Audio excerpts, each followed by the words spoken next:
Alright, welcome back, Israel. Apologies for that. We just had to switch tapes real quick. But we're picking back up in 1 Thessalonians, the second chapter this time, and the first verse. So we're picking it back up in 1 Thessalonians, second chapter, now verse 1. So now it reads, "For yourselves, brethren, know our entrance into you, that it was not in vain. He did that we have suffered before, and were shamefully entreated, as ye know. At Philippi we were bold in our God to speak unto you the gospel of God with much contention." Right? So now what he's going into here is that he's saying that what? After they had suffered before, meaning what, they were going through certain afflictions, going through certain hardships. Right? That when they were at Philippi, which is pretty much a city along the eastern seacoast, we go into the landscape of Israel. It says, "We were bold in our God to speak unto you the gospel of God with much contention." Right? So no matter what the Most High was sending their way, whether it would be like, Satan or whatever he's trying to send their way to buffet them, they said that what? They weren't allowing any contention to hold up that gospel being taught to them. It says, "For our exhortation was not of deceit, nor of uncleanness, nor in guile. But as we were allowed of God to be put in trust with the gospel, even so we speak, not as pleasing men, but God, which trieth our hearts." Right? So now, he's pretty much trying to clear, I guess, any error any bad error they might have had as far as what they were trying to do, if they were trying to come, with a clean heart, if they were really trying to uplift the word and whatnot. Pretty much going into like how they went through hardships before they were really actually able to get and teach the word at a steady pace. Pretty much going into, okay, this is what we went through before we got started. Right? Before we really got started getting into the flow of things as far as teaching the gospel, teaching the truth. And when we were teaching it, that wasn't like we were trying to get the upper hand on somebody, we were trying to deceive somebody, trying to pull one over on somebody else. It wasn't the case. So it says, "But as," is verse 4 again, "but as we were allowed of God to be put in trust with the gospel, even so we speak, not as pleasing men, but God, which trieth our hearts." Right? So the whole thing is what? It's not about pleasing men, it's about pleasing the Most High in your deeds and your doings. So it ties back into some wisdom that Yasharahla shed on the people during the time of the Sermon on the Mount. Real quick, let's go to Matthew chapter 6. Hold this. Let's go to Matthew 6. Hold on, you froze.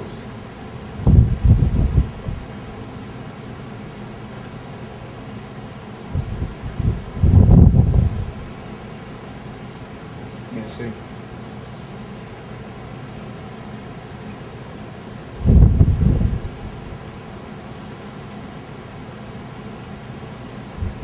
So I'm still on my sources side, I'm still good. Let me do a refresh. On your source, you said you're good? Yeah, my source is still moving. But from what I see, I can't see it. Okay. But on yours it is?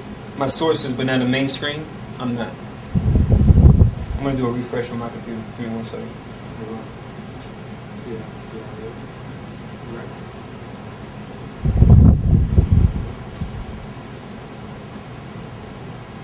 Yes, sir, the fun never stops.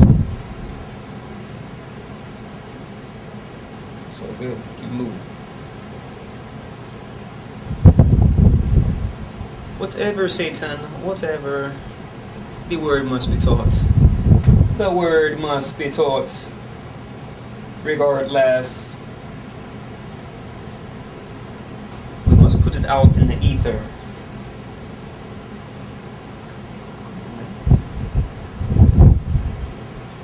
Sorry.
Can you see me on your sources? Am I clear? Okay, am I still frozen? Yeah. Hmm? Yeah, you just froze. Do a refresh. You're still frozen? Oh, so.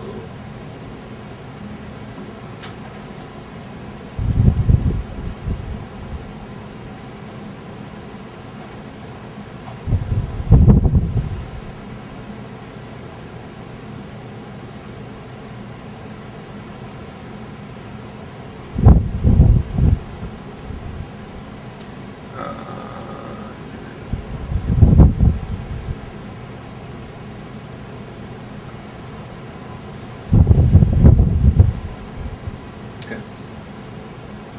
Yeah, cue me over. You want me to cue it? I can do it.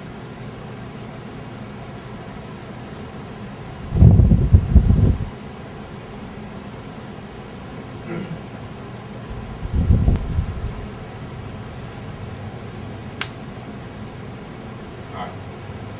Okay. Alright, so back we just read 1 Thessalonians 2 and 4. I'll read it again. And I'll get the scripture we're about to go to in a second.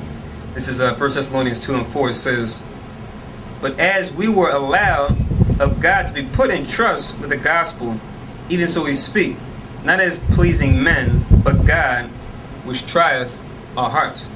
Right? So the whole thing is what? To please God, not to please men. So our reference was actually Matthew chapter 6. I won't go into the entire thing because, Yahushua kind of goes into it extensively when he's doing his Sermon on the Mount. But now, I'll just pull out certain key scriptures in the beginning of Matthew chapter 6, during his Sermon on the Mount, where he made focus on how to go about doing, normal things we do in righteousness as it pertains to the Most High and as it pertains to men. Now, this is Matthew 6, you write verse 5 and verse 16. Once again, Matthew chapter 6, verse 1, verse 5, and verse 16. This is Matthew 6 and 1. It says,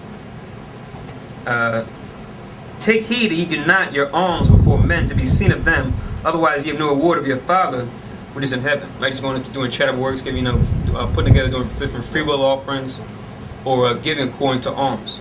He's saying, do not your alms before men to be seen of them.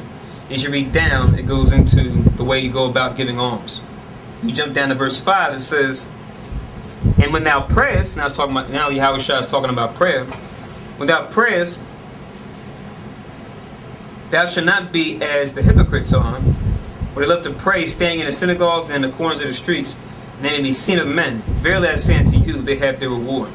Right? So you get different men to go out and pray in the open, just to get somebody else's attention.